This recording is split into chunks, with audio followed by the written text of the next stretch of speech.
Hola, buen día a todas, todos, todes y buena tarde en el Reino Unido porque tenemos aquí uno de nuestros invitados que está desde allá.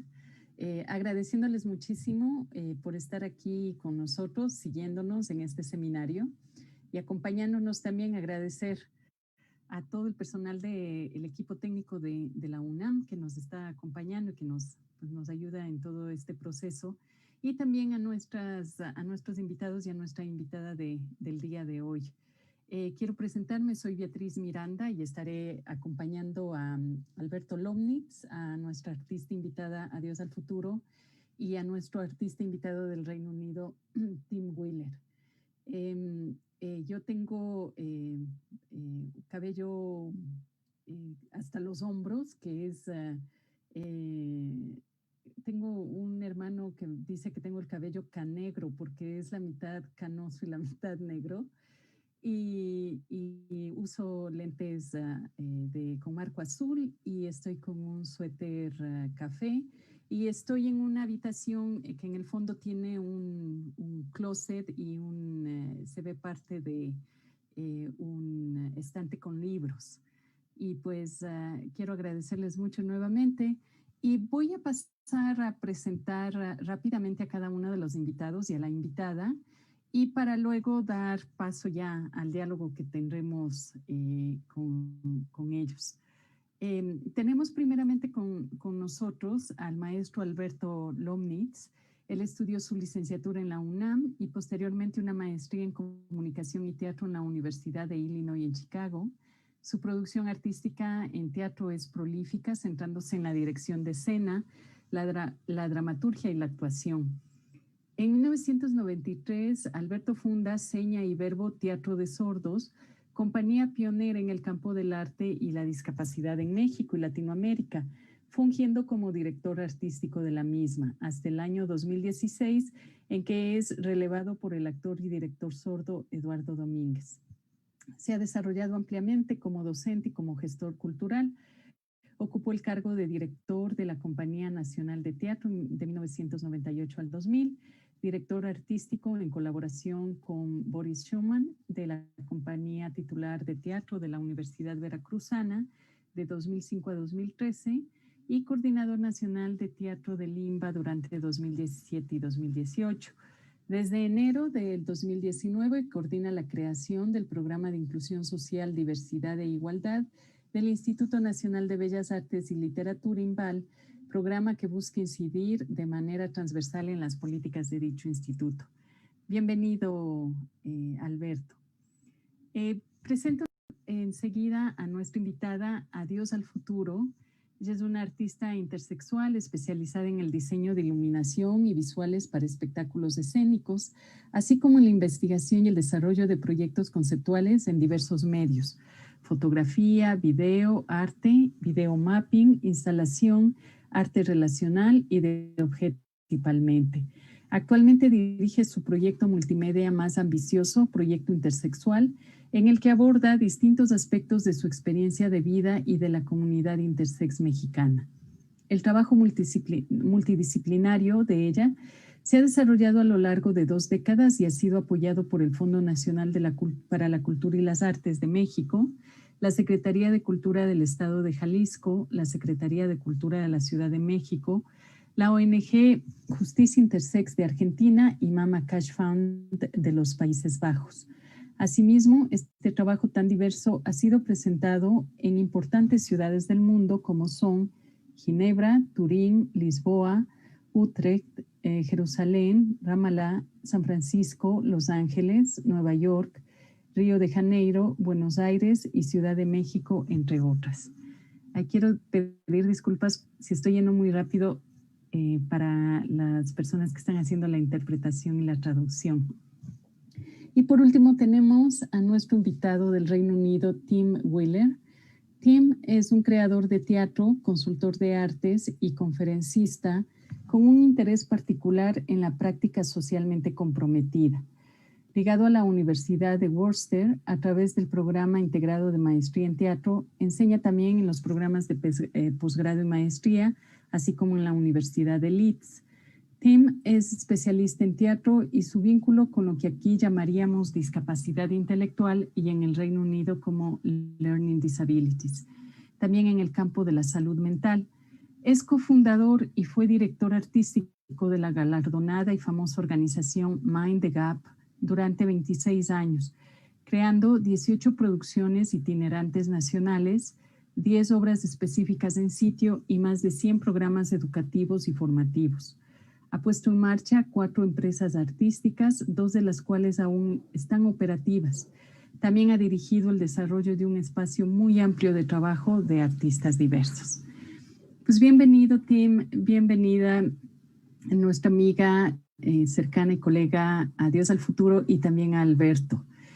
En esta ocasión, la mesa que hemos puesto aquí, que es más bien una mesa de conversación, pues va a tener como tema central el ir conversando, abrir el espacio también para preguntas que ustedes tengan o comentarios sobre un tema que está muy relacionado y que es poco discutido, por lo menos en el campo en América Latina.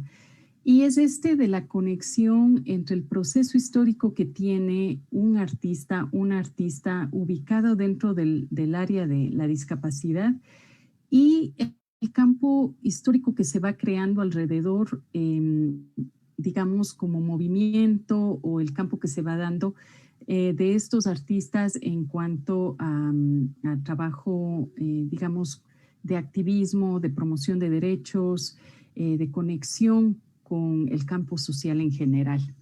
Y quiero iniciar, antes de dar la palabra a nuestro invitado y nuestros invitados, quiero iniciar esta conversación citando un párrafo de un investigador y padre de un hijo con la llamada discapacidad intelectual, Philip Ferguson, quien ha hecho un estudio amplio de lo que significa o ha significado la interpretación que ha dado la sociedad en la que él vive, bueno, en Estados Unidos, a la discapacidad intelectual que tiene su hijo y cómo esa se ha ido acomodando al contexto que vive, ¿no?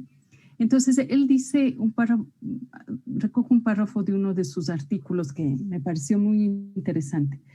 Dice, es importante reconocer qué hace que la discapacidad sea tan diferente a otras categorías en lo que sigue siendo un discurso predominantemente científico. No es tanto que no veamos una persona o un verdadero ser humano cuando nos encontramos con alguien con una llamada discapacidad.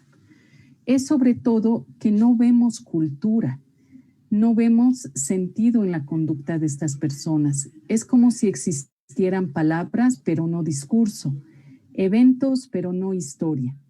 En cierto modo, el desafío para la integración es que la interpretación es que todo lo que vemos es un individuo al estilo del buen salvaje. Yo he querido tomar este párrafo porque uno de los elementos que hemos visto, y aquí Alberto, quien tiene una carrera pues enorme y que nos podrá contar un poquito más de la historia también, uno de los elementos que no ha permitido que países como México, por ejemplo, se pueda divisar la creación artística de un llamado artista con discapacidad, esta creación como tal, es justamente porque se cree que las personas con discapacidad o quienes se identifican con una discapacidad no son personas creadoras de historia, no son personas creadoras de cultura. Y es a partir de esto, pues, que les invito a cada uno de ustedes, Tim, Alberto y Adiós al Futuro, a que nos cuenten desde su propia experiencia cómo ha sido este proceso de ir generando, creando, cómo se ha ido moviendo paralelamente con el proceso histórico en sus países, en sus ciudades, y a través de eso ir viendo si ha habido una evolución, ha habido un cambio, las propuestas que ustedes han hecho han generado cambios, en fin, que nos puedan contar esto y pues a partir de eso abrir el espacio para la conversación. Voy a dar la palabra entonces a Alberto. Muchísimas gracias, Beatriz. Gracias por la invitación. Está interesantísimo el tema de esta sesión. Pero bueno, primero me presento, soy Alberto Lomnitz. Soy un hombre blanco con un suéter verde oscuro sentado en un cuarto. Se ve la pared de atrás con algunos cuadros ahí colgados. Y mi aspecto en este momento es muy inusual. A mí mismo me extraña. Entre otras cosas, soy actor y entonces me crecí un bigote para un personaje que estoy interpretando y me pintaron el pelo de negro. Entonces, realmente ni yo me reconozco casi, pero ese es mi aspecto en este momento. Tengo unos lentes bastante sutiles y pues ya, básicamente. Soy delgado, no sé qué más decir.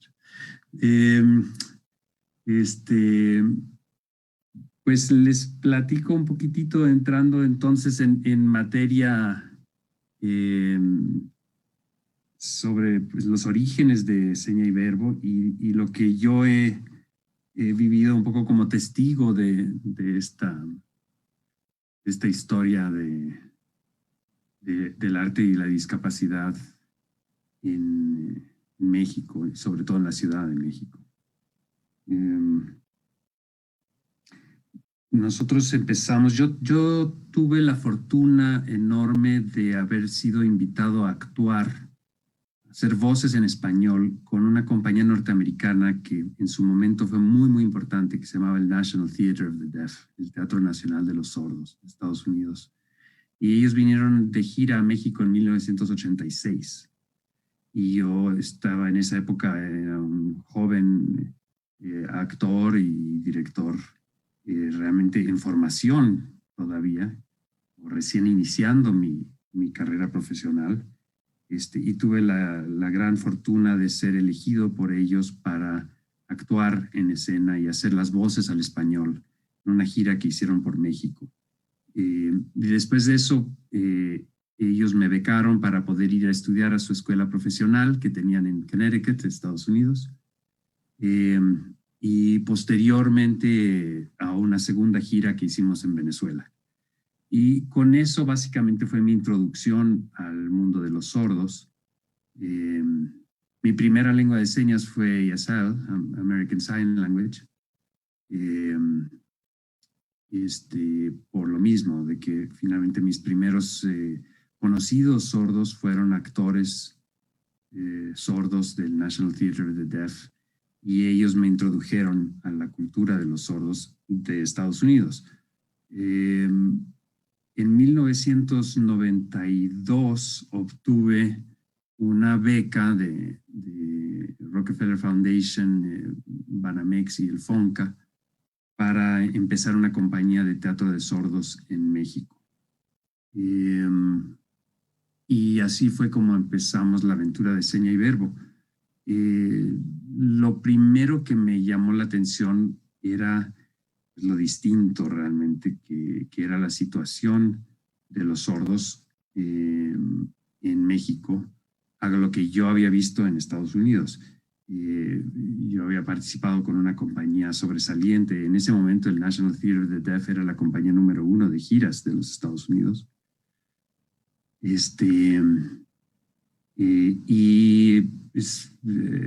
La lengua de señas americana, pues la enseñaban en Sesame Street, digamos, en un programa para niños inmensamente popular, que veían todos los niños en Estados Unidos, en fin.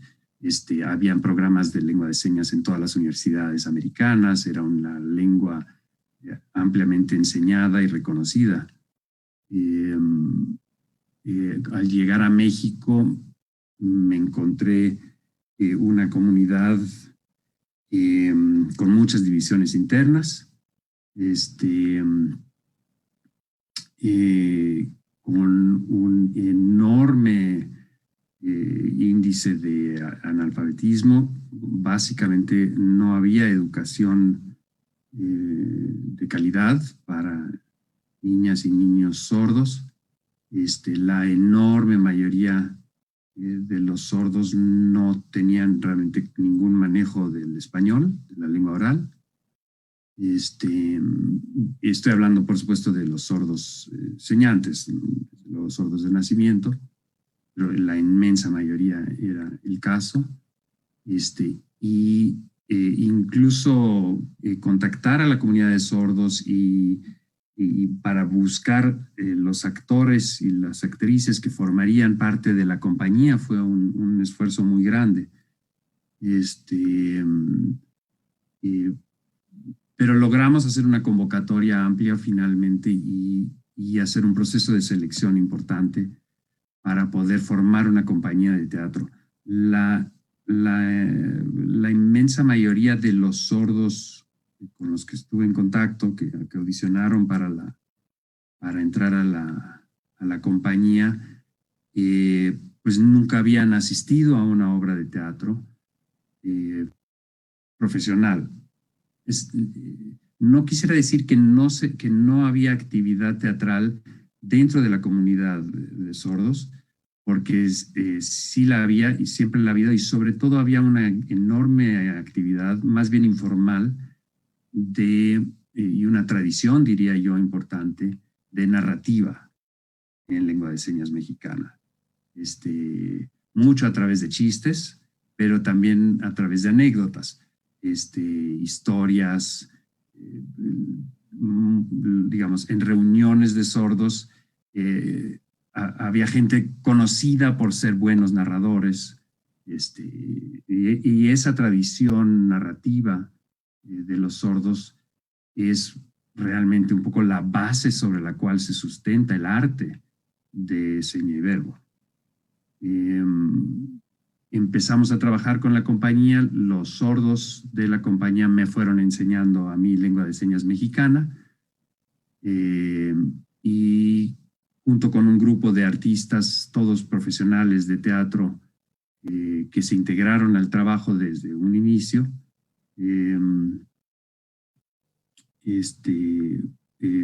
fuimos desarrollando ya enseñándoles, digamos, actuación, teatro a los sordos, a los actores sordos, actrices sordas que entraron a la compañía, y fuimos muy rápidamente ya presentamos nuestras primeras obras. La primera obra que se estrenó la dirigió Enrique Singer, que formó parte del equipo de la compañía desde un principio. La segunda obra, que se estrenó un par de semanas después, la dirigí yo. Y así seguimos. Tuvimos siempre un enorme grupo de excelentes actores profesionales, diseñadores, toda la gente que trabajó en la compañía. Procuramos que siempre fuera gente de teatro de muy buena calidad, de muy buena trayectoria.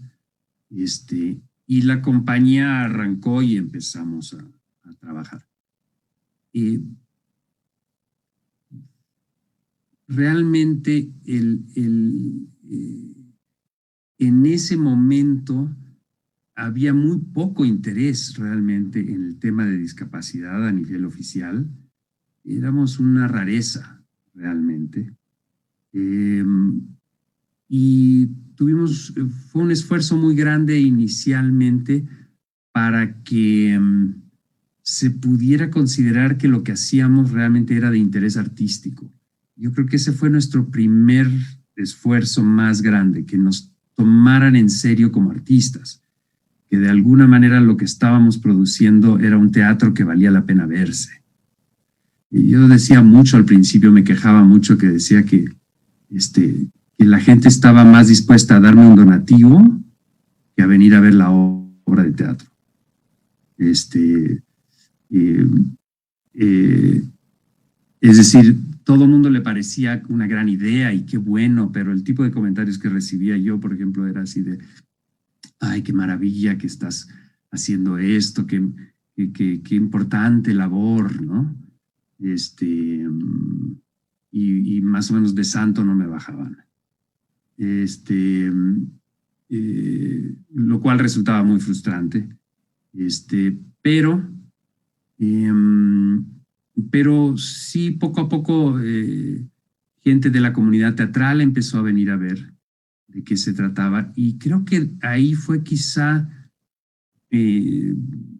Y creo que esto habla muy bien de mis colegas artistas. Creo que ahí fue donde primero realmente se sembró una semilla de interés importante.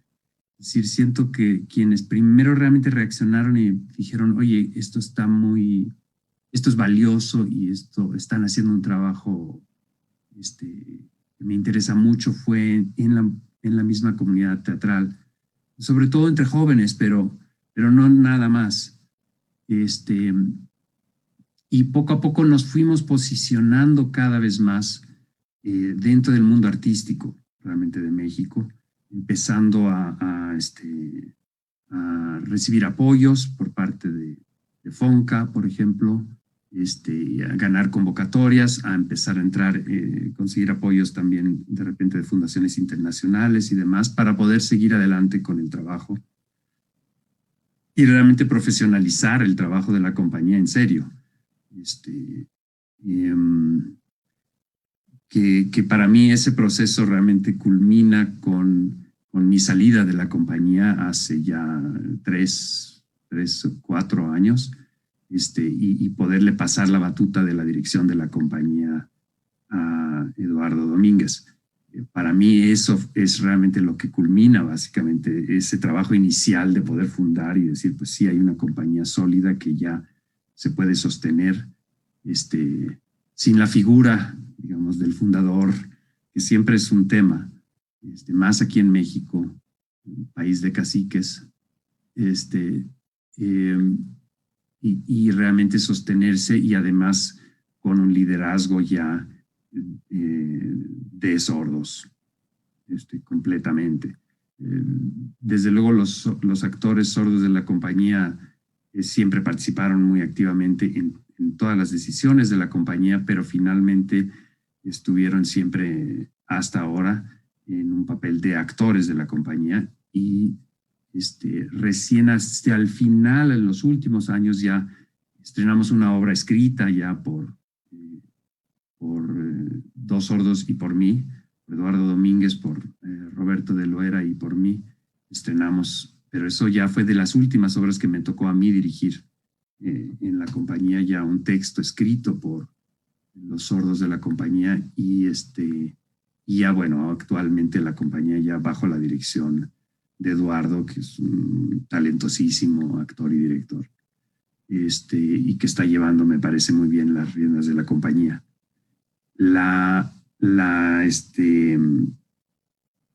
Cuando empezamos en 1992, a finales de los 90, había muy poco sucediendo en el tema de arte y discapacidad. Habían cosas interesantes en danza, una compañía por ahí, bajo la dirección de Gabriela Medina, que La Manga, que es una compañía muy interesante, que se interesó desde hace muchísimo tiempo en danza con, digamos, cuerpos diversos, y que montó a finales de los 90, si no me equivoco, una obra magnífica llamada Crack, bailarinas y bailarines en sillas de ruedas y también de a pie. Poco tiempo después, con APAC, si no me equivoco, Gerardo Sánchez estuvo montando unas obras muy interesantes con personas con parálisis cerebral. Pero realmente me ha tocado ver esa transformación en 20, o sea, ¿cuántos años son? 27 años, algo así, desde que empezamos, muy notable en México en cuanto al interés, el reconocimiento de las personas con discapacidad como personas sujetas de derecho. Cuando empezamos, es importante decirlo, no solo la lengua de señas mexicana no era reconocida como una lengua nacional, cosa que lo es ahora desde que pasó pues, la Ley General de Personas con Discapacidad en el 2005. Recién hasta el 2005 que se reconoce a la lengua de señas mexicanas como una lengua de este país, la lengua de señas.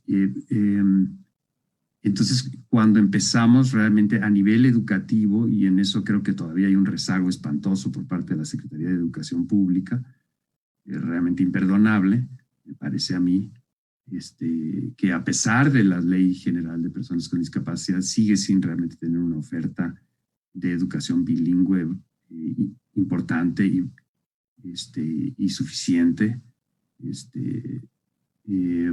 lo cual limita enormemente pues, las posibilidades de recibir una educación de calidad de parte de niñas, niños y jóvenes sordos. Cuando nosotros empezamos, todavía había mucha discusión de si la lengua de señas es una lengua o no es una lengua, para que se hagan una idea del nivel en el que estábamos realmente. Y me acuerdo de reuniones y debates que se hicieron en torno a esa pregunta, en el que seña y verbo de repente adquirió una importancia fundamental, porque como una vez, me acuerdo en una reunión, en una discusión, un seminario que hubo, un médico audiólogo que se levantó y dijo en la mitad de una sesión: nosotros hemos estado aquí 3 días discutiendo si la lengua de señas es una lengua o no es una lengua, y aquí esta compañía de teatro ya están haciéndolo, o sea, están haciendo teatro en lengua de señas. ¿Qué estamos discutiendo? O sea, ellos no se han dedicado a discutir si esto sirve o no sirve, simplemente pues ahí está el resultado. Y en ese sentido creo que seña y verbo sí, quiero creer que jugó un papel muy importante en el reconocimiento que se ha ido dando a la lengua de señas en México. La compañía se dedicó fundamentalmente a girar desde muy tempranamente, sobre todo unas cuantas giras internacionales, bastantitas, pero sobre todo muchísimas giras nacionales. Seña y Verbo ha visitado todos los estados de la República en muchas ocasiones, y siempre que viajábamos, además de presentar nuestras obras de teatro para adultos, para niños, para jóvenes, de todo tipo, siempre dábamos talleres también. Y muchos de esos talleres estaban dirigidos a maestras y maestros de niñas y niños sordos, que fue un trabajo muy importante porque desde casi el principio nuestros maestros, es decir, quienes daban los talleres, eran nuestros propios actores sordos de la compañía. Entonces tenías de repente maestras y maestros oyentes, por supuesto, de niñas y niños sordos que en su vida habían tenido un maestro o una maestra sorda. Es decir, el rol del maestro era de los oyentes, ¿no? Los sordos y las sordas eran alumnos, alumnas. Ese cambio creo que fue de un impacto enorme y una de las cosas importantísimas que trajo Seña y Verbo. Y pues con eso cierro por ahorita mi presentación. Espero haber tocado algo de los temas que interesan a esta mesa.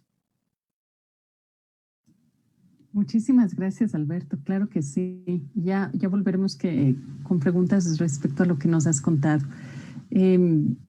Bienvenida, Dios al futuro.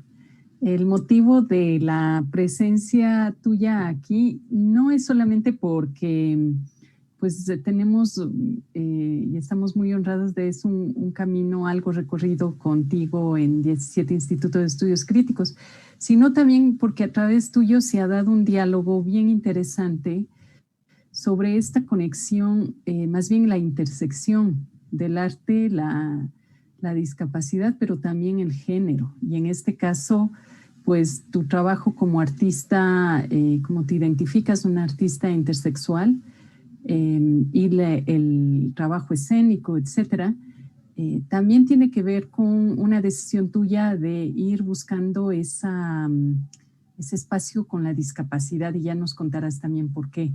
Entonces, bienvenida y pues te paso la palabra. Muchísimas gracias, Beatriz. Pues como siempre, un gran gusto compartir la charla, ¿no? Y un gran gusto conocer aquí a los maestros Guillermo, el maestro Tim. Pues empiezo presentándome. Yo estoy acá en Guadalajara, Jalisco. Soy una mujer morena, de pelo largo, oscuro. Uso unos lentes pues son un poco grandes, cuadrados, con un marco moradito. Tengo una blusa oscura, es un azul marino, con unas florecitas muy bonitas aquí bordadas. Estoy en el patio de mi oficina, de nuestro taller, nuestro laboratorio acá en Guadalajara. Hay algunas plantitas aquí atrás. Tenemos una patita de elefante por un lado y pues estamos en un espacio abierto, ¿no? Es un gusto para mí compartir esta mesa. Como bien dice Beatriz, pues mi camino ha sido un tanto distinto y he sido muy afortunada de en ese camino encontrar proyectos como 17 y trabajos muy, muy interesantes como el de Beatriz.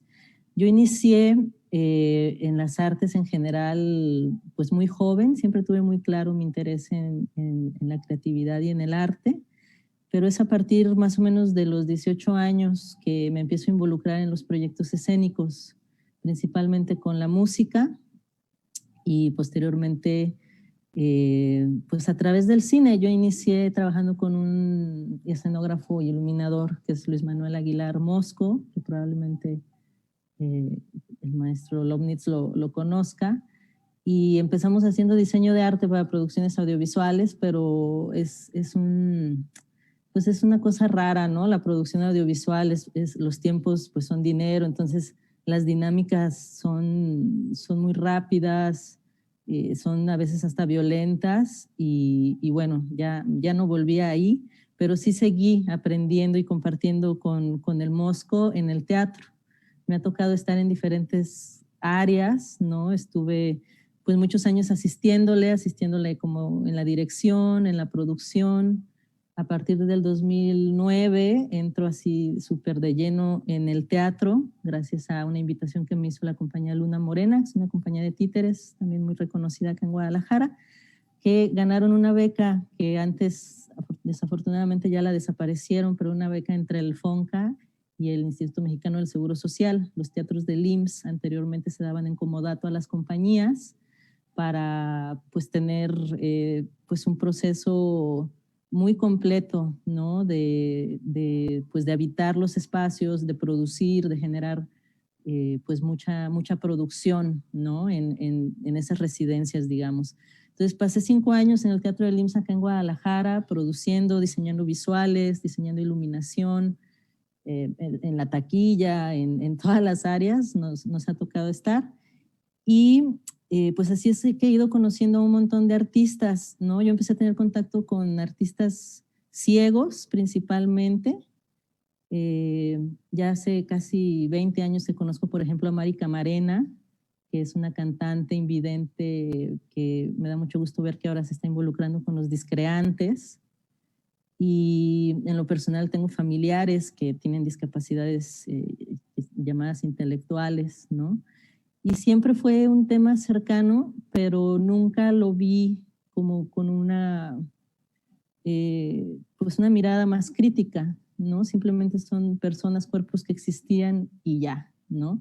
Y bueno, además, por ejemplo, en el caso de Mari, pues es una mujer súper independiente. Jamás la identifiqué como pues una persona tan distinta a mí, ¿no? Yo me recuerdo haberla visto corriendo los circuitos en el Parque Colomos, pues sin ayuda de absolutamente nada, ¿no? Conocía perfectamente los circuitos y es una artista maravillosa, ¿no? Mari Camarena.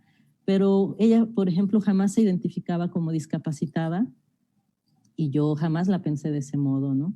En últimos años he tenido la fortuna de colaborar con otro músico invidente, Nacho Varela. Él es también científico, es matemático, escritor, y también pasa lo mismo, ¿no? Es una persona sumamente independiente que no tiene pues ningún problema con habitar el mundo, ¿no? Y él mismo no se identifica como una persona discapacitada o imposibilitada para nada.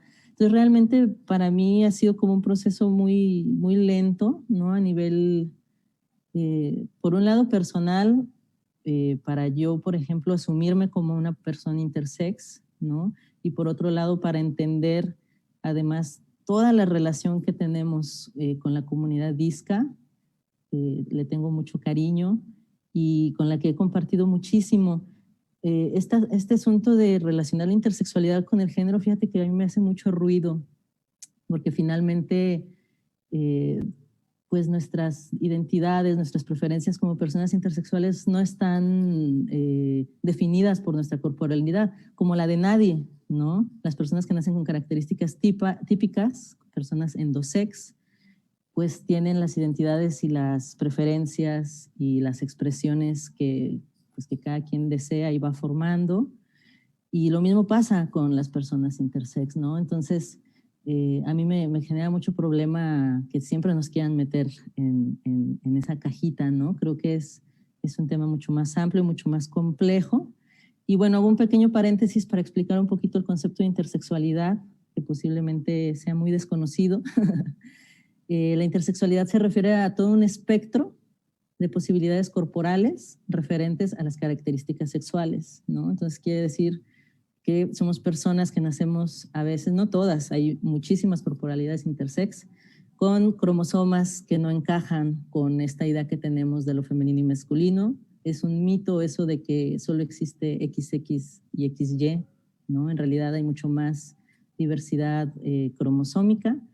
Por supuesto, a nivel de gónadas, a nivel de órganos internos, externos, ¿no? Hay un montón de posibilidades. Y justamente por este discurso médico y científico tan fuerte, ¿no? Y que nos construye de una manera como muy, muy definitoria, se tiene esta idea del binario, ¿no? De hombre-mujer, pene-vagina, XXXY, ¿no? Entonces, la verdad es que la realidad es mucho más compleja. La intersexualidad, antiguamente llamada hermafroditismo, pues nos ha acompañado toda la vida del ser humano, ¿no? Entonces, desgraciadamente es un tema que ha sido cooptado por la ciencia y se maneja pues como una enfermedad, ¿no? Culturalmente hemos entendido la diferencia como una patología, tristemente, ¿no? Muchos años la homosexualidad fue considerada una patología, la transexualidad apenas tiene poquitos años, ¿no? Que desde la psiquiatría se le está sacando de los catálogos de enfermedad mental. Y nosotros como comunidad no hemos logrado eso. Seguimos siendo cuerpos patologizados, igual que pues con los cuerpos discapacitados, ¿no? Los cuerpos o las mentes que son consideradas desviadas, locas, anormales, ¿no? Entonces yo encuentro por esa misma razón muchísima pues resonancia, ¿no? En el tema de la discapacidad.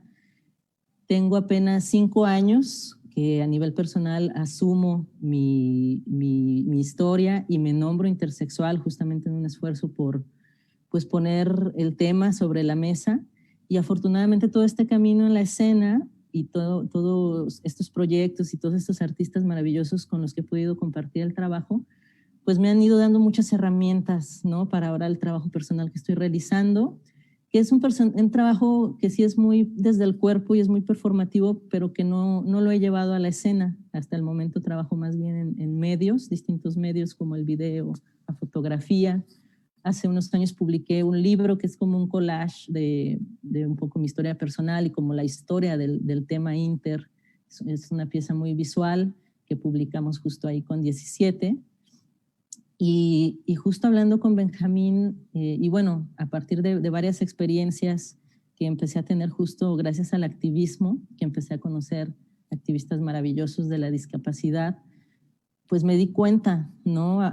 Mi mirada cambió muchísimo y empecé a entender cómo somos comunidades sumamente cercanas por el tipo de violencias y opresiones, ¿no? Que vivimos. Pues un paternalismo desbordado, ¿no? La familia nos sobreprotege mucho, por ejemplo. Un discurso médico muy deshumanizante, al igual que sucede con la comunidad disca. Y pues eso me ha ido llevándome a acercarme mucho a los artistas con discapacidad y pues a colaborar mucho con 17 y con Beatriz, ¿no? Para pues seguir como extendiendo estas nociones que tenemos de lo normal, del cuerpo y de todo, ¿no? En el caso intersex es muy interesante porque es un tema que viene a desestabilizar muy profundamente todo lo que entendemos como mundo, ¿no? Este binarismo de género pues nos define socialmente de una manera increíble, ¿no? O sea, eso del acta de nacimiento, desde que naces, ponerle ahí una categoría que te va a definir de una manera increíble toda la vida, ¿no?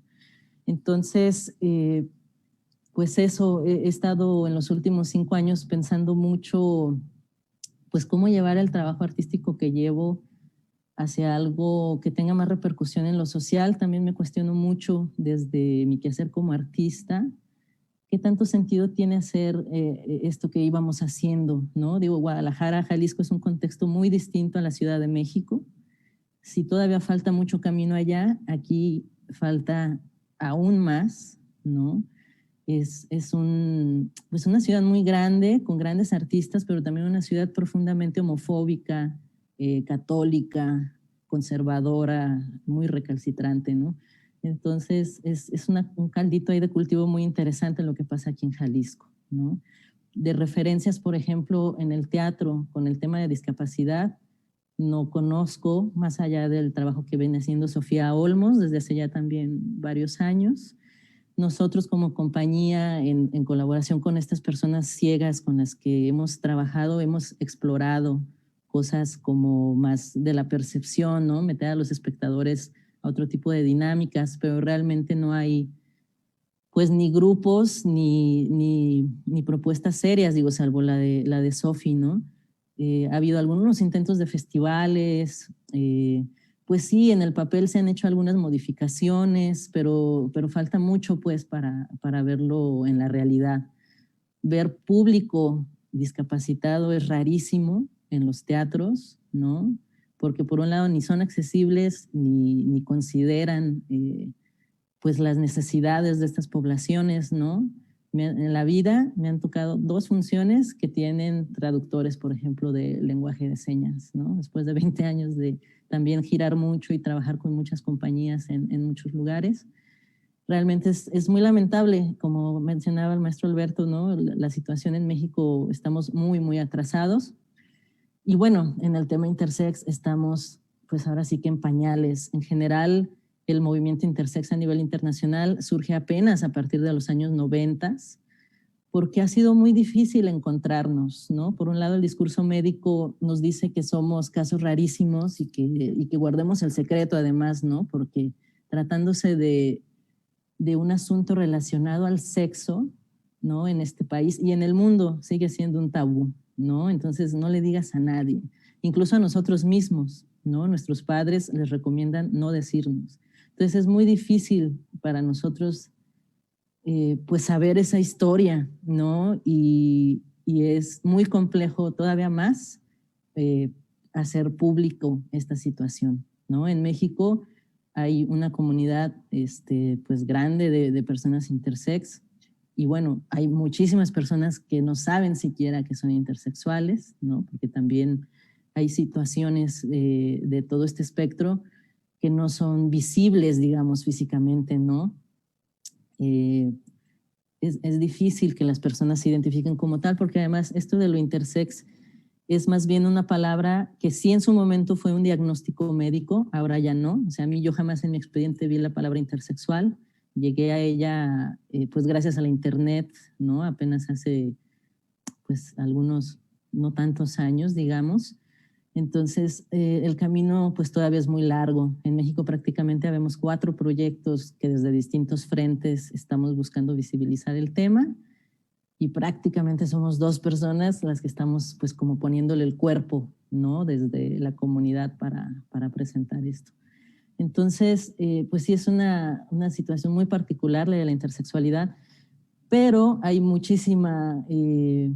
pues muchísimas cosas en común con la comunidad disca, ¿no? Y afortunadamente en los últimos 2 años me ha tocado compartir con activistas maravillosos, ¿no? Pienso en Bubulina Moreno, por ejemplo, fue como el primer proyecto así de arte, activismo escénico que me tocó ver. Es una mujer colombiana maravillosa con una situación de su cuerpo que le complica muchas cosas, pero que pues es maravilloso verla en escena, ¿no? Es un trabajo muy potente, muy honesto y creo que pues que le llega mucho a la gente, ¿no? Independientemente de si tienen todo en su lugar y todo muy socialmente aceptado, ¿no? Es muy fuerte la obra.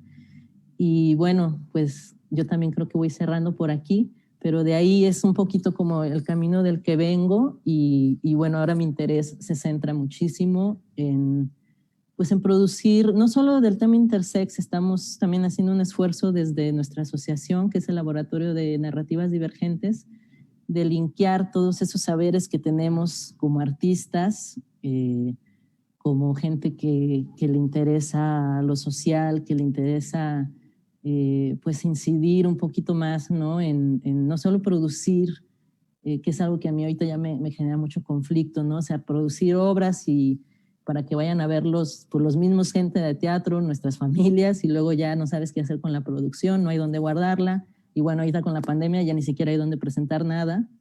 Entonces, pues eso, me interesa mucho vincularme en procesos creativos, pero en lo social.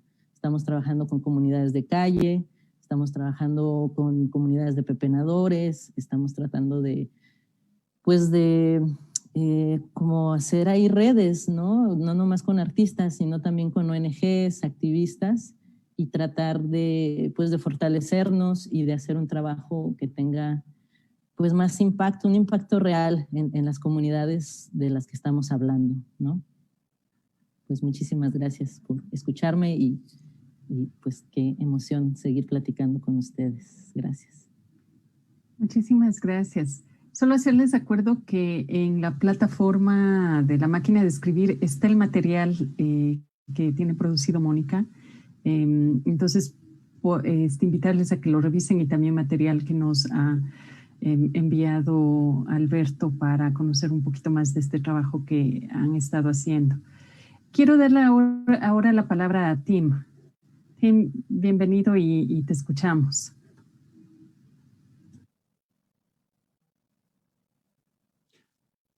Well, first off, I wanted to thank you very much for the invitation to come here and to talk with you and to listen. And it's been fantastic to hear two great speakers already.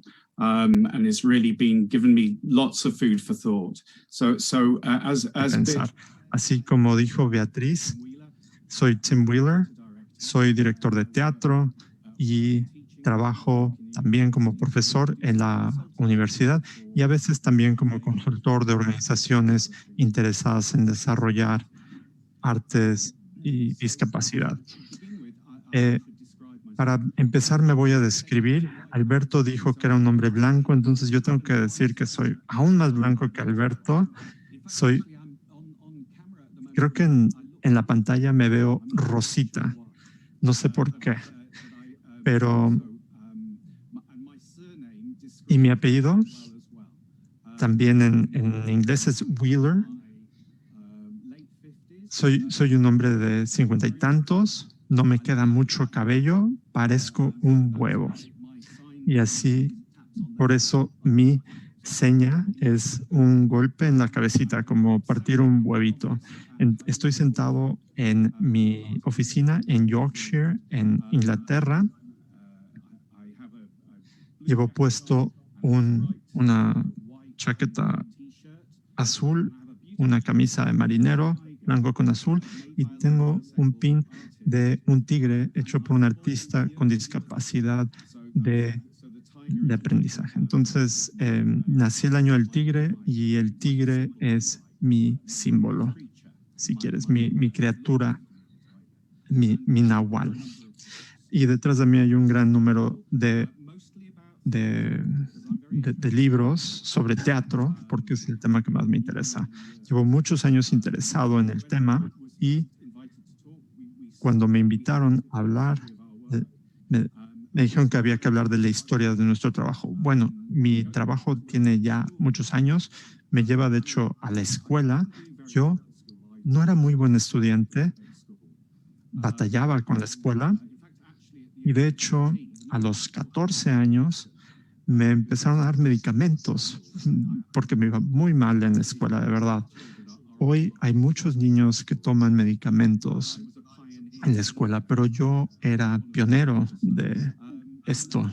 Fui uno de los primeros. Me sugirieron, de hecho, a los 16 años, salirme de la escuela, abandonar la escuela. Los maestros creyeron que no iba a lograr gran cosa. Entonces, deserté a los 16 y empecé a trabajar. Uno de esos trabajos fue trabajar en un hogar para personas con discapacidad, en un asilo. Entonces, ahí me interesó apoyar. Y en ese momento, en esta residencia, les interesaba el arte y usar el arte de forma terapéutica. Y entonces mi experiencia fue ver a personas usar el arte para ayudar a las personas a sentirse mejor sobre sí mismos, a mejorar la forma que se sienten acerca del mundo. Esa fue mi primera experiencia. Y luego pensé que después de eso estudiaría teatro, eso hice. Así que estudié en Devon una licenciatura. Entonces, de no tener ningún tipo de educación, pasé a tener una licenciatura en teatro. Y fue un tiempo extraordinario en el Reino Unido, porque en las universidades había interés en las personas que habían tenido vidas extrañas o divergentes, y fui muy afortunado en ese sentido porque a mi universidad le interesaba eso. Entonces estudié teatro y luego me interesé mucho en trabajar con personas con discapacidad, particularmente aquellas con problemas de salud mental y también lo que llamamos personas con discapacidades del aprendizaje. Creo que en México dicen que es una persona con una discapacidad mental. Hablaremos más adelante de la terminología. Esto fue en 1986. Dejé de estudiar y empecé a trabajar en un hospital psiquiátrico. Y empecé a trabajar con pacientes que tenían problemas de salud mental, otros tenían discapacidades del aprendizaje, y pensé que sería buena idea dar una clase sobre cómo se creó el teatro, de dónde surgió el teatro. Entonces tenía a un grupo de personas sentadas frente a mí y todos me estaban escuchando, y empecé y les dije, bueno, en la antigua Grecia comenzó el teatro, y antes de que se creara el teatro, las personas se juntaban y cantaban al aire libre, y llegó alguien y construyó un escenario, y unas personas se pararon en el escenario y otros se sentaron alrededor del escenario. Y cuando todos estaban juntos en el escenario, eran un coro. Y les pregunté, ¿entienden esto? Y todos, sí, asintieron con la cabeza, dijeron que sí. Y luego les dije que un día llegó un filósofo y dijo, bueno, una persona que salga del coro y empiece a hablar. Entonces una persona se salió del coro, se paró en el escenario, habló y el coro cantó. Y luego la persona habló y el coro habló, y la persona habló y el coro cantó.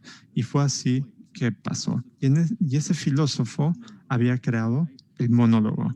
Entonces, sabemos qué es un monólogo. Es lo que estoy haciendo en este momento. Estoy hablando, estoy explicando, y ustedes me están escuchando con mucha atención y silenciosamente. Y al día siguiente llegó otro filósofo y dijo, bueno, que se salga otra persona más del coro, y quedaron dos personas en el escenario. Una persona hablando, una persona hablaba, luego la otra hablaba y luego cantaba el coro. Hablaba la primera persona, luego la segunda y luego cantaba el coro. Entonces, ¿cómo se llama cuando tenemos a dos personas que hablan? Y todos los que estaban alrededor se quedaron en silencio, tenían miedo, y dije, ¿lo describí mal? ¿Qué pasó? Bueno, una persona habla, eso es un monólogo, y cuando hay dos personas hablando, ¿cómo se llama eso? Y alguien en el fondo del salón levantó la manita, le temblaba la mano y me dijo, ¿2 monólogos? Y dije, no. Quiero que me digas diálogo. Las personas hablando entre sí. Una persona habla y la otra habla y otra persona. Pero dije, no, te equivocaste. Pero luego me quedé pensando cuando lo dijo y dije, ¿no será muchas veces en la vida una persona habla y esperamos a que esa persona termine y luego hablamos nosotros y decimos lo que nos da la gana? Y luego terminamos y luego la siguiente persona habla y estamos constantemente en dos monólogos. Estamos hablando en dos monólogos. En nuestras familias tenemos monólogos como padres. Le digo a mis niños qué tienen que hacer y ellos me dicen qué hacer y no nos escuchamos lo suficiente, creo yo. Pasa en la familia, pasa en la sociedad. Muchas veces solo nos escuchamos a nosotros mismos. Estamos esperando el momento para hablar y no para escuchar. Y me fascinó ese punto de vista, esa perspectiva que ignoramos una parte importantísima de la comunicación, el diálogo, que busca que cambiemos nuestra forma de pensar.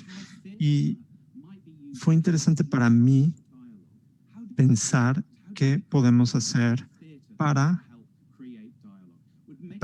que el teatro cree diálogo. ¿Cómo podría tener un diálogo con las personas del hospital, pero también con otras personas en el Reino Unido, en el resto del mundo? ¿Cómo lo podría hacer? Entonces busqué otras formas de hacer teatro, otras formas de hacer arte. ¿De qué forma podría crear arte? ¿De qué forma podría crear un teatro que fuera dialógico? Y encontré la obra de Augusto Boal, un dramaturgo brasileño en el que pesa el diálogo. Se trata de un teatro que genera diálogo. Entonces, no se trata solo de un grupo de personas que dicen lo que quieren, sino buscar la forma de interactuar. ¿Cómo podemos hacer que el teatro sea más interactivo? Entonces, estudié con Boal en Brasil y en Francia y en el Reino Unido. Me interesó mucho una forma de danza que se llama improvisación de contacto. Es una forma de danza dialógica, una forma de danza democrática en la que se comparte un punto de contacto y ese punto de contacto se cambia, morfa, y la forma en que cambia es en conversación con la otra persona. Entonces, la improvisación de contacto me pareció muy interesante también. Entonces, todo este tiempo busqué formas de comunicarme, de estar en diálogo, que no requirieran ni la palabra escrita ni la palabra oral. ¿Cómo podríamos estar en comunicación con personas sin usar las formas de la comunicación que algunas personas con problemas de salud mental encuentran difíciles? Y el principio de la comunicación que yo usé fue difícil. ¿Cómo hacerlo? Beatriz, me fascinó la pregunta al principio, la observación de que las personas con discapacidades del aprendizaje, creo que usaste la palabra, dijiste, no vemos que las personas con discapacidades del aprendizaje no tienen cultura. Cuando yo trabajo con las personas con discapacidad, veo una cultura que refleja no solo la cultura en la que viven amplia, sino la cultura que construyen ellos mismos, una cultura que construyen ellos mismos. Y vemos cultura y podemos buscar significado, pero también podemos construir significado y cultura, y creo que eso es lo que más me interesa. ¿Cómo podemos lograr eso? Entonces comencé Mind the Gap. Y Mind the Gap es, bueno, Mind the Gap significa cuidado en la brecha. Lo escuchas en el metro en Londres, cuando se abren las puertas y le dice, cuidado, dice Mind the Gap, ten cuidado del espacio entre el tren y la plataforma. Y entonces hay un espacio entre personas, un espacio entre notas musicales, entre letras, entre palabras. Me fascina no solo la idea de cerrar ese espacio, sino qué pasa entre una cosa y otra. Entonces, mind the gap, ten cuidado con ese espacio. Entonces, hicimos una serie de trabajo con personas en residencias, pero también hicimos trabajo en teatros, rentamos un teatro, hicimos trabajo en un teatro y construimos una práctica que buscaba usar el teatro como herramienta de diálogo, pero también un teatro que reflexionara sobre las ideas, culturas, creencias, pensamientos, experiencias de los participantes con los que estábamos trabajando, las personas con discapacidad. Y es así que se creó esta compañía. Se crearon más proyectos, se hizo más trabajo, hasta que nos reconoció el Consejo de Artes como ejemplo de arte, de que el trabajo que estábamos haciendo era arte. No es una intervención terapéutica, no es solo una exploración artística, es una investigación artística. Entonces, la mayor parte del trabajo era muy interactiva, muy basada en la experiencia directa de las personas. Tratamos de crear un trabajo para estas personas en el escenario, pero este trabajo muchas veces lo disfrutaban solo los amigos, los artistas, los familiares, y sentíamos que el público está un poco constreñido, limitado. Entonces decidimos buscar la forma de tomar una historia conocida y verla quizá desde una perspectiva diferente, darle la vuelta y verla desde una perspectiva distinta. Entonces elegimos la historia de John Steinbeck, The Mice of Mice and Men. Allí hay un personaje que tiene una discapacidad intelectual y trabajan como peones agrícolas. Y decidimos usar esta historia y no solo contarla desde la perspectiva del narrador y contarla desde la perspectiva de la persona con la discapacidad intelectual. Y fue excelente como historia. Invitó a que la gente asistiera, que viniera un público distinto, porque conocían, vinieron muchas personas que estaban interesados en la obra y así la gente se podía conectar con la historia y de una forma un poco más profunda incluso, porque el actor que era Lenny, el personaje con discapacidad de aprendizajes, tenía una discapacidad intelectual. Es un actor con síndrome de Down. Entonces, actuó su papel desde su propia perspectiva. Y fue fascinante verlo. Cambió la forma de entender de muchas personas el teatro, porque estaban viendo a un actor con una discapacidad intelectual interpretar a un personaje con una discapacidad intelectual, y eso le dio una profundidad mayor. Y unos dirían, ay, no, eso no es actuar porque él tenía una discapacidad. No, claro que sí, porque él era Lenny, el actor es Kevin Kringle, no era Lenny el personaje de Ratones y Hombres. Entonces, él estaba interpretando a un personaje. Fue muy interesante y requirió una secuencia de trabajo de adaptación. Cómo toma una historia que existe y cómo la reformulo para verla desde un ángulo distinto. Hicimos una versión de Pygmalion de George Bernard Shaw. Hicimos varias otras obras en 4 o 5 años. Y desarrollamos una perspectiva muy amplia. Y bueno, hicimos luego también el Quijote de Cervantes y la gente se interesó en nuestro trabajo. Había otros artistas, otras compañías que se interesaron y se vio como algo artístico, no como algo terapéutico ni algo recreativo, sino como algo artístico. Y eso fue muy interesante. A la gente le interesó el valor estético de esto. Y nuestro trabajo avanzó y empezamos a hacer otras obras.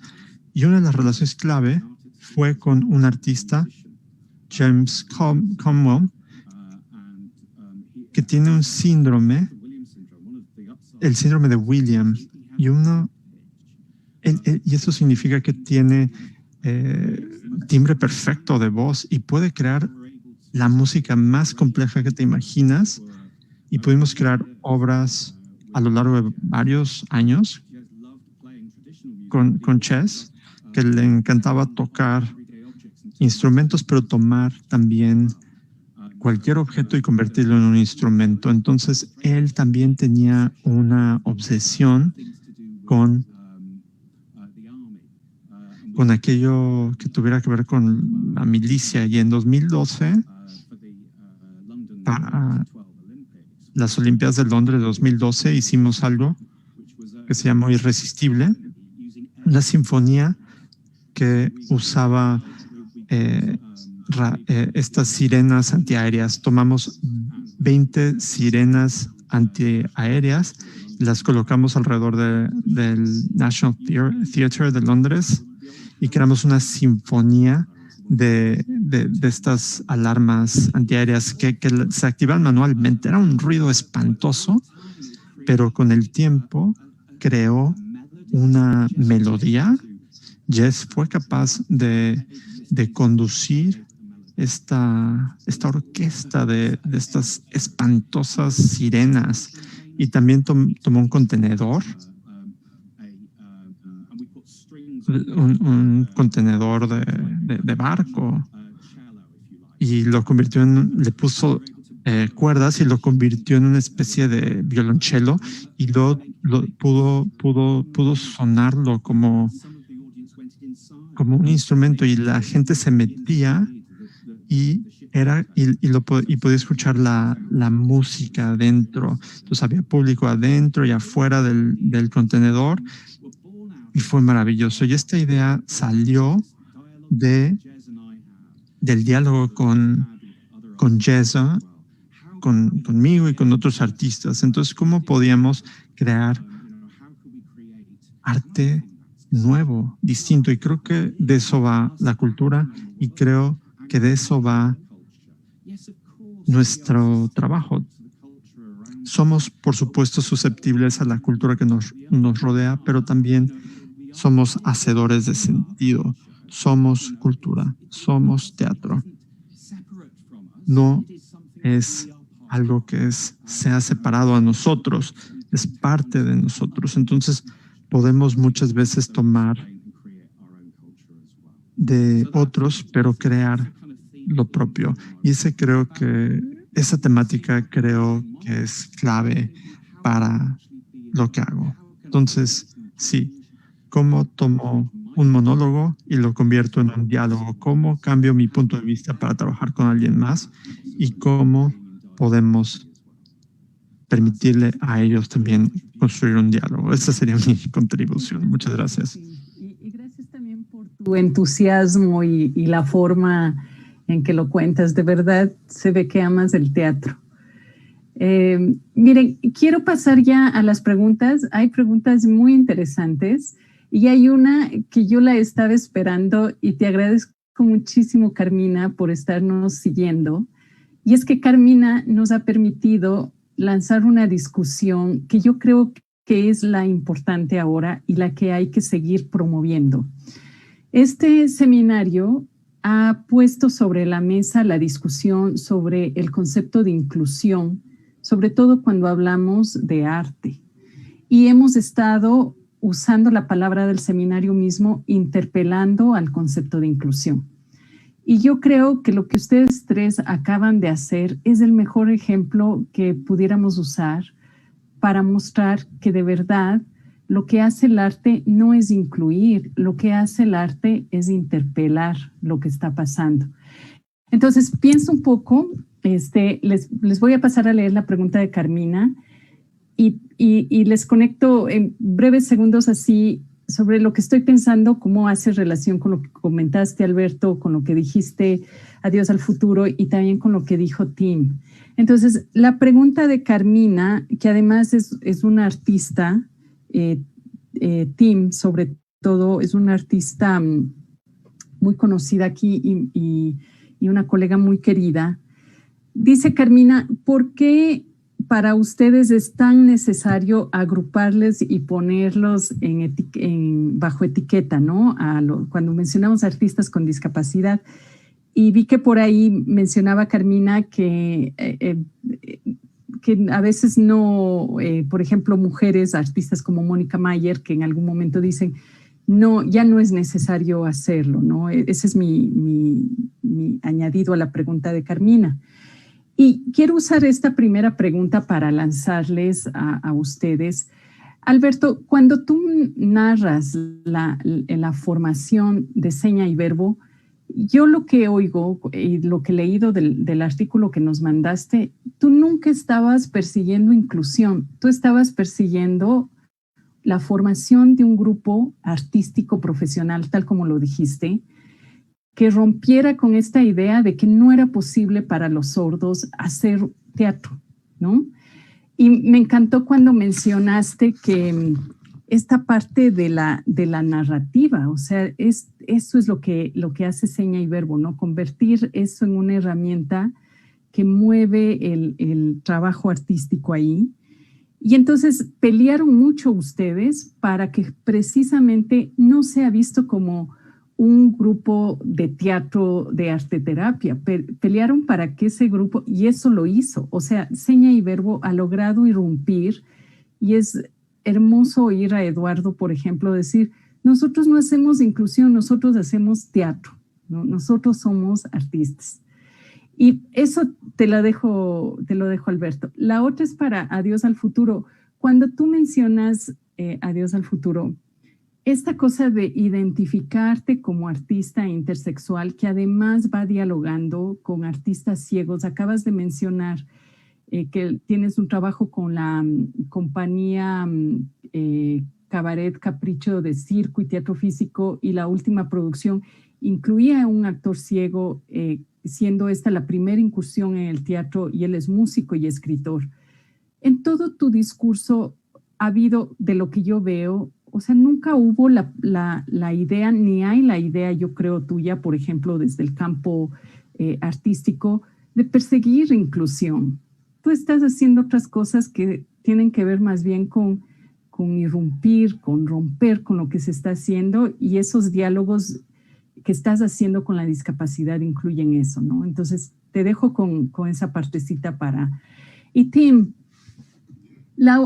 también para ti, porque una de las referencias centrales cuando hablamos del trabajo político que han hecho los artistas con discapacidad, y así como tal mencionados con discapacidad, pues es Gran Bretaña. O sea, el Reino Unido ha tenido más bien un trabajo importante político en hacer lo que tú dices, que el teatro no sea, por ejemplo, el teatro, no, las artes escénicas, no sean un campo de arte terapia, sino que sean vistos como el espacio donde el diálogo da paso a presentar la producción, la creación artística con estos artistas, ¿no? Me encanta la figura esa que pones del gap, ¿no? De ese espacio, que lo que importa ahí no es lo que pasa en uno de los dos lados, sino lo que pasa justamente en esa abertura, ¿no? En ese espacio. Y pues me encantaría mucho, Tim, que lograras vincular esta historia que nos contaste con ese recorrido, porque Mind the Gap tiene un punto central en un movimiento artístico, político, ¿no? En el Reino Unido. O sea, Mind the Gap, todo lo que yo conozco de Mind the Gap, tiene que ver con un movimiento como tal y reconociéndose como tal. Entonces, la invitación sería a ustedes para que nos ayuden a meternos más en esta interpelación que estamos haciendo, no porque neguemos el espacio de las personas con discapacidad en la sociedad, sino todo lo contrario, que debe ser repensado en el sentido del discurso que tienen, ¿no? Del aporte discursivo y del aporte político que tienen y los diálogos que se establecen históricamente con otros movimientos. Entonces, si quieres te doy la palabra, Alberto, para que pases allí. Gracias. Te lanzo las llamas mucho primero, de qué Alberto. hablar. Muchas preguntas y muy interesantes y muy profundas, me parecen.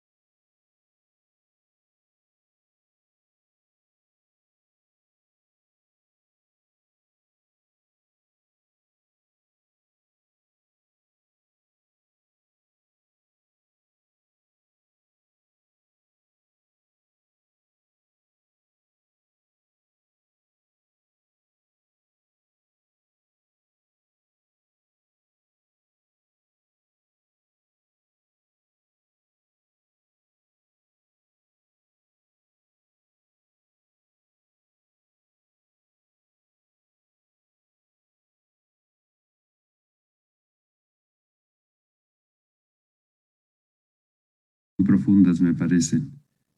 Primero un poco sobre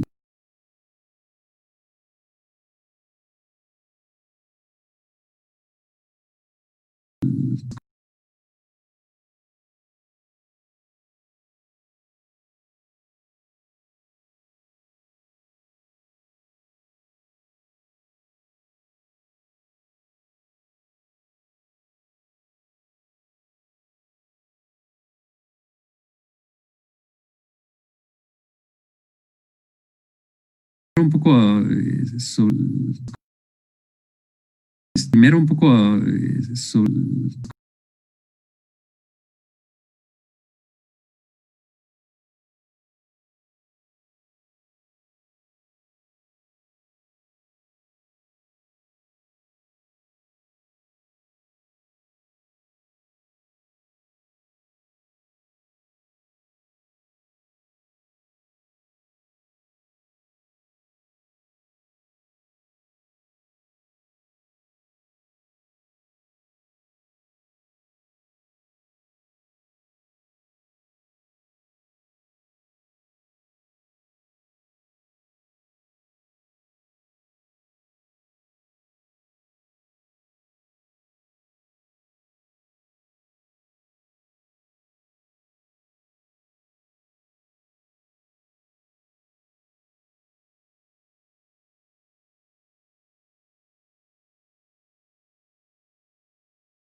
que nunca ha conocido a unos sordos. Digo, es evidente que existe una cultura de sordos que se centra, por supuesto, en una lengua, bueno, en muchas lenguas, pues, digamos, en México, en la lengua de señas mexicana, pero que alrededor de eso hay toda una cultura compleja y pues fascinante, como lo puede ser cualquier cultura, y que es una comunidad que ha sufrido una opresión histórica brutal, como pocas realmente, es innegable también, y eso hizo que el arte que hiciéramos agarrara otro sentido.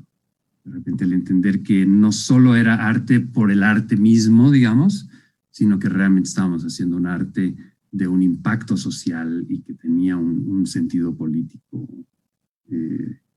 que pues, resultó triplemente fascinante.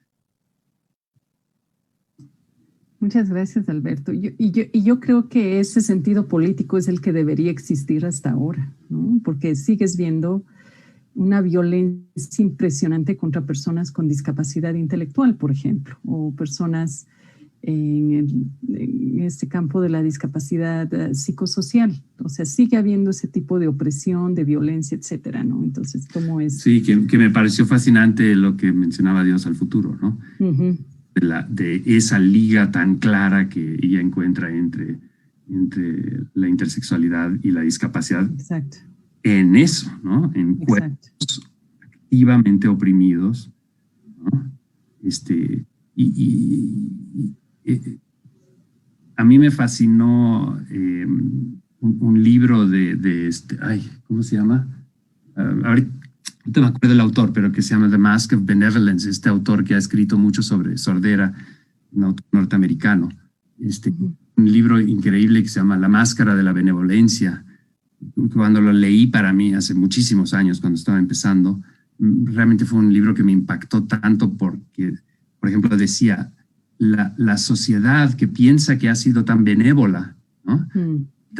Hacia los sordos en particular, este es un libro sobre sordera, dice, eligió por una parte a los educadores y por otra parte a los médicos.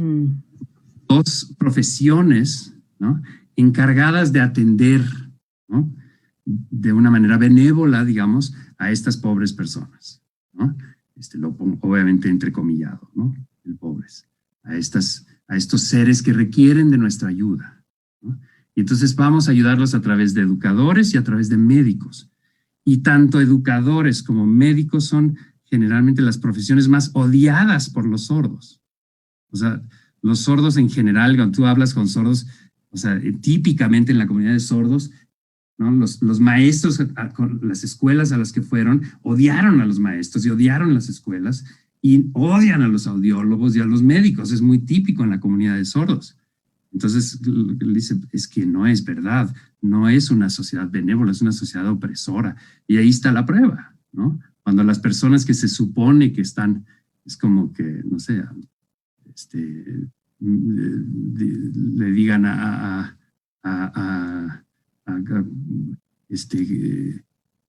los hoods negros en Estados Unidos, que les digan es que los policías están para ayudarles, ¿no? Perdón, a mí no me vengas con cuentos, ¿no? Es el tipo que me está oprimiendo, ¿no? Y en el caso de sordos, pues esos han sido o fueron históricamente los educadores y los médicos. Gracias, Alberto. Adiós al futuro. Muchas gracias, Beatriz. Pues coincido mucho y creo que también voy a hablar mucho en el mismo sentido que habló Alberto, ¿no? O sea, hay una necesidad política de nombrar, ¿no? Si no lo nombramos, pues no existe. Y sí, de repente surgen un montón de términos, ¿no? Por ejemplo, yo lo veo en el LGBT, que se ha extendido casi aquí al infinito, porque justamente la sexualidad, la identidad, el género, es algo muy complejo, ¿no? Entonces, parte de complejizarlo es irlo como dividiéndolo en todas estas posibilidades. Y yo creo que es muy importante, ¿no?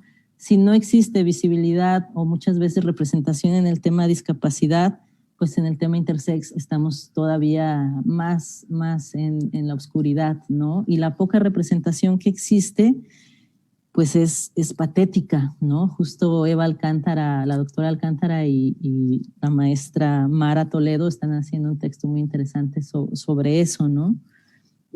Todos esos mitos que se refuerzan de lo otro, ¿no? Estos estereotipos que están ahí todo el tiempo. Entonces necesitamos pues nombrarnos y ponerles el cuerpo justamente para ir cambiando esas visiones, ¿no? Y esas perspectivas, porque justamente esta idea, esta sociedad pues cristiana, ¿no? Y digo, hablando desde el occidente, ¿no? Que esta idea de la benevolencia y de la lástima y pobrecito, cómo va a vivir en un cuerpo así, ¿no?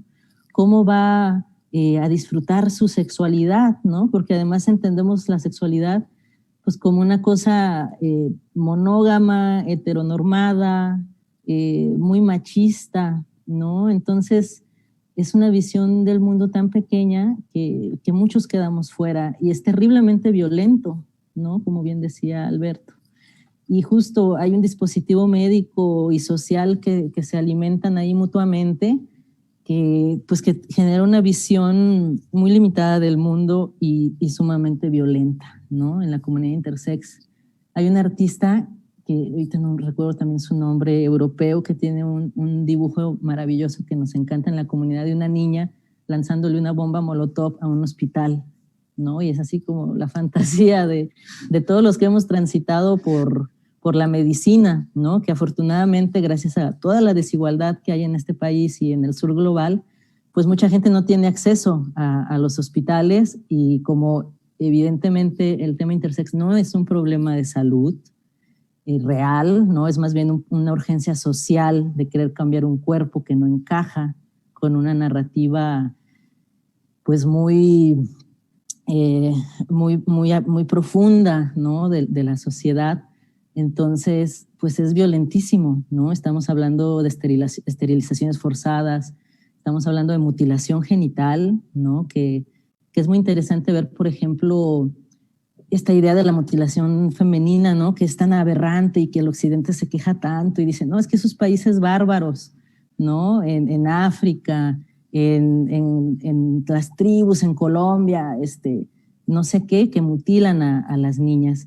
Pues déjenme les platico que esas mutilaciones son parte de los catálogos de servicios que hay en los hospitales de tercer nivel a nivel internacional y día a día se practican estas cirugías que son correctivas y que el gran problema no son las cirugías, ¿no? El gran problema es que no hay consentimiento, son decisiones que se toman los médicos o los padres, ¿no? Por nuestro bien, con mucho amor, con las mejores intenciones, pero que pues no consideran derechos fundamentales que todos tenemos como pues la integridad física para empezar, ¿no? Un bebé, porque es ahí donde empiezan muchas de las cirugías, por ejemplo en los casos en que sí hay una intersexualidad que se ve, ¿no? Niños que nacen con genitales que no pueden ser leídos en lo femenino y lo masculino, pues es brutal, ¿no? El impacto de todo eso. Hay ya mucha documentación justamente porque las personas intersex estamos alzando la voz y diciendo, no, no es verdad. Esas ideas que están ahí plasmadas en los protocolos, ¿no? De que a largo plazo nos van a venir a traer un alivio psicológico y nos van a ayudar a integrarnos, no es verdad, ¿no? Hay mucha evidencia en contra y bueno, desgraciadamente no existe un país en el mundo donde realmente se hayan prohibido estas prácticas, ¿no? Por ahí ha habido intentos en el papel, ha habido declaratorias y cosas, pero justamente los activistas de la comunidad intersex hemos puesto en evidencia que eso sigue sucediendo aquí en México, en Inglaterra, en Estados Unidos, en todos lados, ¿no? Entonces, pues eso, hay una necesidad muy profunda de comunicar y de tomar esta como una identidad política, ¿no? Porque pues no es una identidad como tal, ¿no? La mayoría de las personas intersex nos identificamos como hombres y como mujeres, algunas personas intersex son trans, otras son se identifican como no binarias, se identifican en un montón de espectros, ¿no? Y sobre todo es esa necesidad, ¿no?, de nombrar algo que es tan desconocido, en el caso del tema intersex. Digo, la discapacidad, finalmente todos tenemos referencias, buenas o malas, y conocemos lo que es un cuerpo discapacitado. En el caso intersex es un tema que sigue siendo muy oculto, es un tabú todavía, como lo sigue siendo en general la sexualidad humana, el placer, ¿no?, el cuerpo.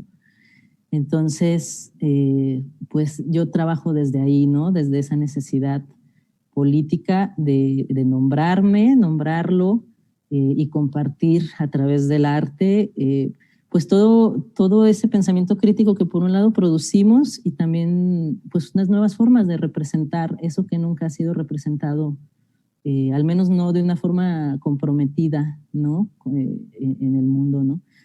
Sí, eso es muy importante nombrarlo. Ojalá llegue el día en que se normalice la diferencia y entonces ya no tengamos que tener todas estas etiquetas, ¿no? Todos somos humanos, todos somos distintos, ¿no? Incluso las personas endosex, todas tienen formas genitales y características muy diversas, ¿no? Es una cosa súper arbitraria lo que plantea el discurso médico, o sea, tal cual hay instrumentos para medir el tamaño de las gónadas, ¿no?, los testículos o el clítoris y determinar si llegas aquí, si te pasas de esta rayita, eso ya no es posible, ¿no? Un clítoris que se pase de un determinado tamaño, pues ya se patologiza. Un pene que no llegue a un determinado tamaño, igual se patologiza, ¿no?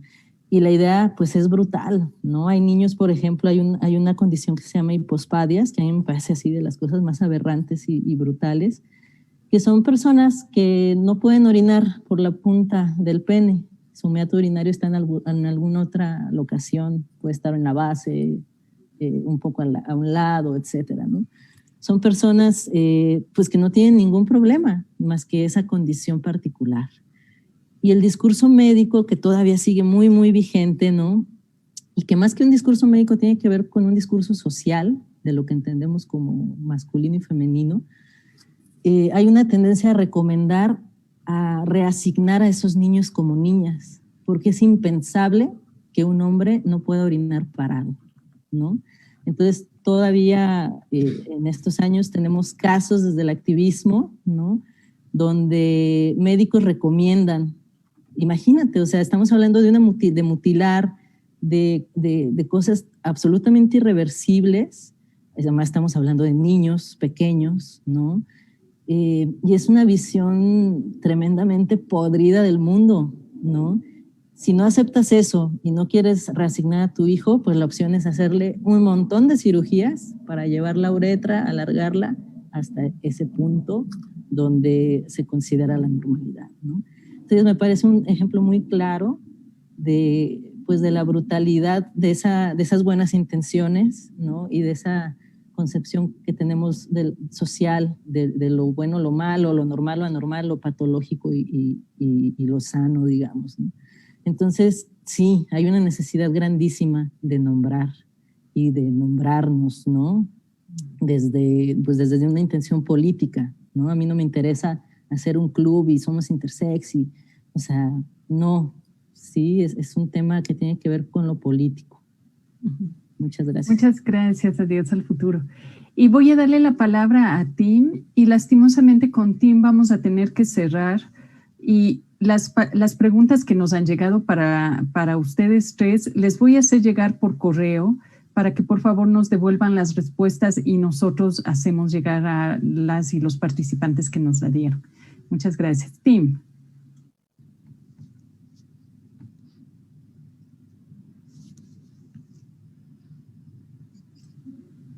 El micrófono, Tim. Your microphone's off, Tim. Gracias, Beatriz. Disculpa. 2/3 partes de las personas que han muerto en el Reino Unido debido al coronavirus eran personas con discapacidad. 2/3 partes. Creo que eso es extraordinario y eso nos dice más de lo que podría decir cualquier persona sobre qué está sucediendo en el mundo actual del Reino Unido. 2/3 personas de 2/3 partes de los muertos de COVID tenían algún tipo de discapacidad. Es una cifra extraordinaria y estamos hablando de miles de personas y no está expresado en palabras ni expresado, o la gente habla, claro, pero está allí constantemente.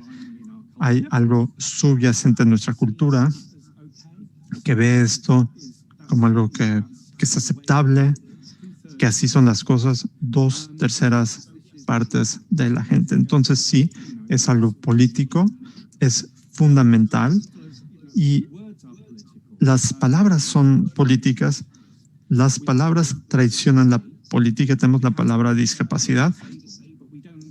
Dices, tengo una discapacidad, pero no dices, tengo una capacidad. No tenemos el opuesto a la discapacidad, al menos en español decimos discapacidad, pero no dices soy capacitado. Y políticamente, cuando no hay una palabra es porque se ve que esa posición es la dominante, no tienen la necesidad de ser nombrada.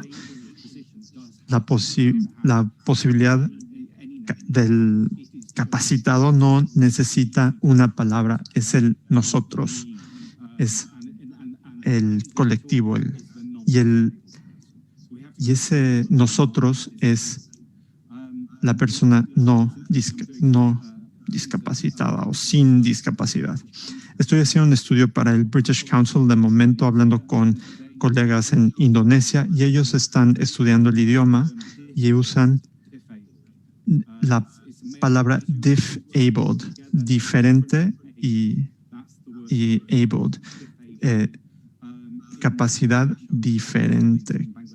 En Bangladesh usan el término capacitado diferentemente.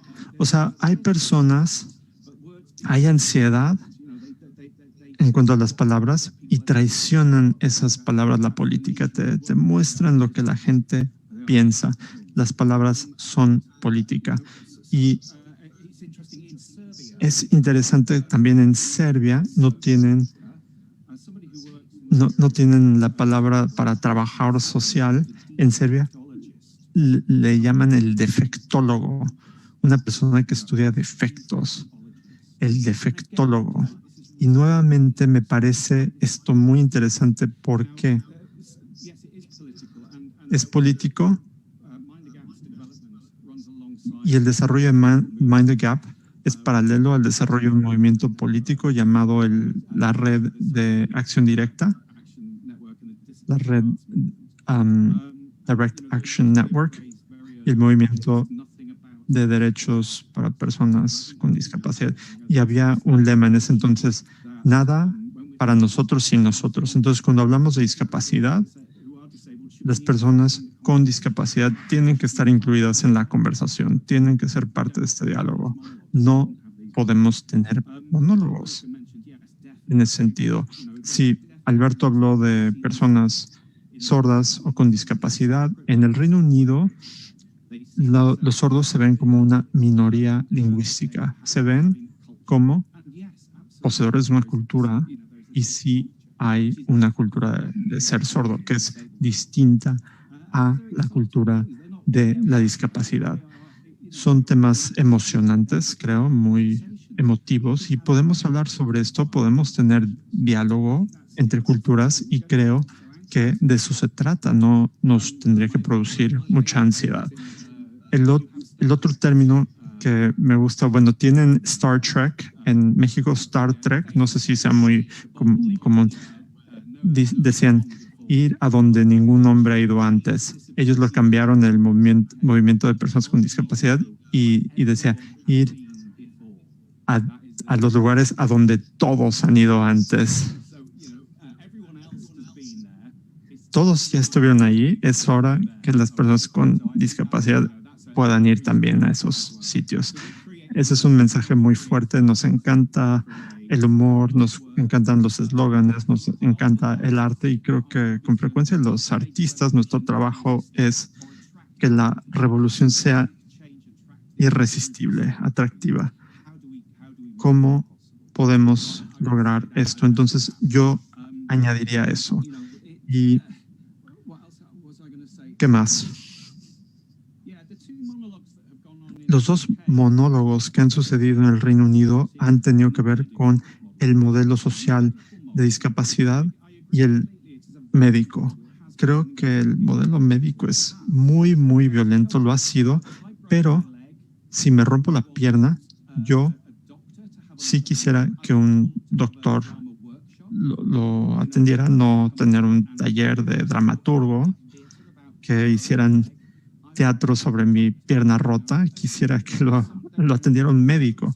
Hay veces en los que sí es importante tener un médico, pero por otro lado, el modelo social ve a la persona como poseedora del problema. Es una condición médica, es una especie de impedimento, y el modelo social es el que dice, no, el problema es la sociedad.